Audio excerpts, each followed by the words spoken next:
Ngàyនេះមករំលឹកអនុស្សាវរីយ៍ការនេះខ្ញុំទៅលេងកោះបាលីនៅប្រទេសឥណ្ឌូនេស៊ីបន្តិចបើនិយាយពីទេសភាពវិញហាក់ដូចជាឋានសួគ៌ពណ៌បៃតងអញ្ចឹងជាទីកន្លែងមួយដែលទៅហើយមានអារម្មណ៍ថាមិនចេះចិនណាយជាទីកន្លែងមួយដែលទៅហើយមានអារម្មណ៍ថាចង់ទៅទៀតពួកយើងបានបង្ហោះដ្រូនលេងដើម្បីមើលពីទេសភាពនៅលើភ្នំក៏ដូចជាវាលស្រែដ៏ខៀវស្រងាត់នៅពីនោះផងដែរអ្វីដែលសំខាន់ប្រជាជននៅទីនេះគឺពិតជារួសរាយខ្លាំងមែនតើពួកគេតែងតែផ្ដល់នូវស្នាមញញឹមក៏ដូចជាជួយយកអាសាខ្លាំងមែនតើ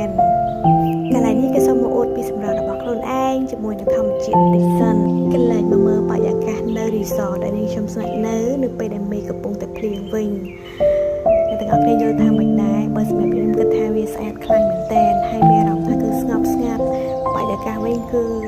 ខ្ញុំរេតឲ្យ10លើ10មកខ្ញុំពិតជាចូលចិត្តខ្លាំងមែនតើ